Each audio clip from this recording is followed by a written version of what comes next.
On Memorial Day 2008, Leroy Petrie should have been asleep.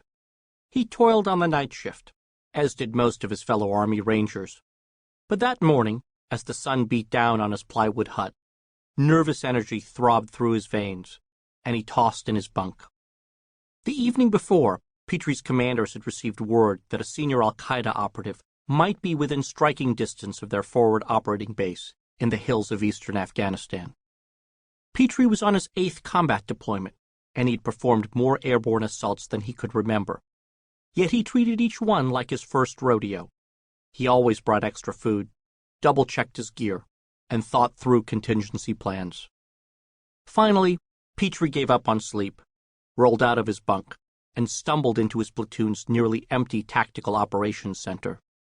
As he began to read his email, he saw the watch officer nearby jolt upright. "Go wake everyone up," the officer barked. Petrie banged on doors and shook guys by their shoulders. Then he ran into the chow hall and grabbed a handful of beef jerky packets. When everyone assembled in the operations center, his restlessness was vindicated. He learned that his platoon would be heading out on a rare daylight mission to pursue the al-Qaeda operative. After the briefing, he gathered his dozen-man squad of machine gunners.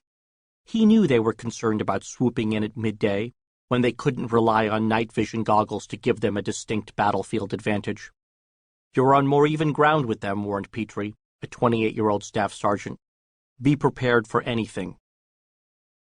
As a pair of dual-rotor Chinook helicopters ferried the platoon toward a remote cluster of homes where its target was believed to be hiding, Petrie could see his own apprehension mirrored on the faces of his fellow Rangers. He hadn't been on a daylight raid in 4 years. Shots were heard as soon as the helicopters landed and the Rangers hustled off the back ramp.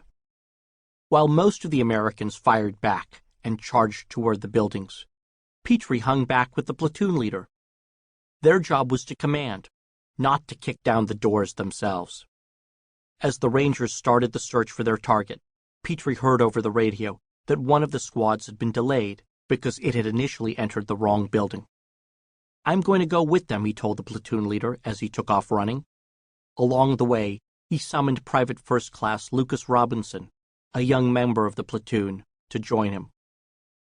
Petrie located the correct compound and stepped through a hole in the mud brick wall that surrounded the outer courtyard, intending to catch up with the rest of the squad, which had already walked into a walled-off inner courtyard. As soon as he and Robinson entered, a burst of gunfire tore across the compound. Petrie felt sharp pain in both of his thighs, but he mustered the strength to run toward a small outbuilding about 20 yards away, hoping its walls would provide protection from the gunmen who had trained AK-47 rifles on the Rangers from a bunker at the far end of the courtyard. Robinson, who had been grazed on the side, followed behind. As they crouched behind the building, Petrie looked down at his legs. Blood seeped out of holes in each pant leg, but his bones felt intact, and no major blood vessels appeared to have been hit. "A flesh wound," he thought. "I can keep fighting."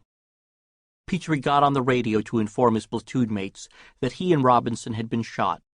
Then he pulled a thermobaric grenade from his vest and hurled it in the direction of the bunker. After it exploded, the incoming fire ceased.